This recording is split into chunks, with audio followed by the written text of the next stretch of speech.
Hello বন্ধুরা, আসসালামু আলাইকুম। আশা করি আপনারা প্রত্যেকে সবাই অনেক বেশি ভালো আছেন। তো বন্ধুগণ, অবশেষে সরল কি কাফিরের মেয়েকে দজ্জালের লোকেদের হাত থেকে রক্ষা করতে পারবে?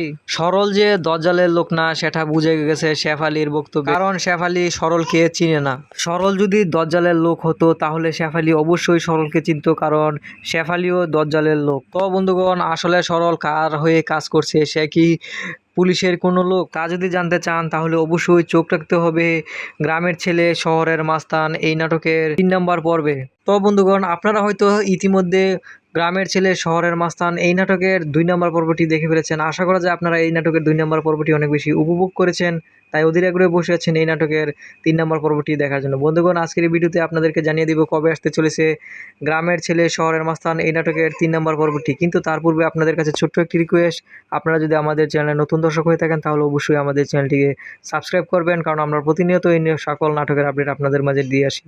আর বন্ধুরা, আপনারা কে কোথায় কোন দেশ হতে ভালোবেসে আমাদের ভিডিওগুলো দেখছেন তা অবশ্যই কমেন্টে লিখে জানাতে পারেন। বন্ধুগণ, কাফির অনেক বড় লিডার হয়ে সে তার 2 ছেলেকে রক্ষা করতে পারেনি।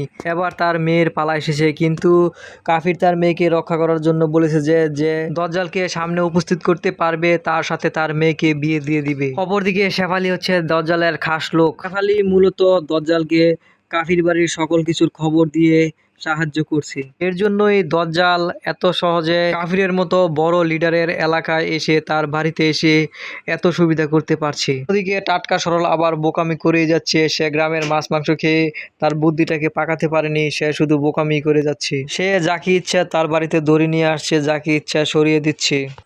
তো বন্ধুগণ, আর বেশি দেরি করবো না, অবশেষে আপনাদেরকে জানিয়ে দিচ্ছি কবে আসতে চলেছে গ্রামের ছেলে শহরের মাস্তান এই নাটকের 3 নম্বর পর্বটি। বন্ধুগণ, গ্রামের ছেলে শহরের মাস্তান এই নাটকের 3 নম্বর পর্বটি আসতে চলেছে আগামী রবিবার বিকাল 3 ঘটিকায় ঈগল ওয়েব সিরিজ ইউটিউব চ্যানেলে। তো বন্ধুগণ, আশা করি আপনারা প্রত্যেকে সবাই অনেক বেশি ভালো থাকবেন, সুস্থ থাকবেন এবং সেই সাথে পরবর্তী ভিডিও দেখার আমন্ত্রণ জানিয়ে আজকের মতো এখানেই আল্লাহ হাফেজ।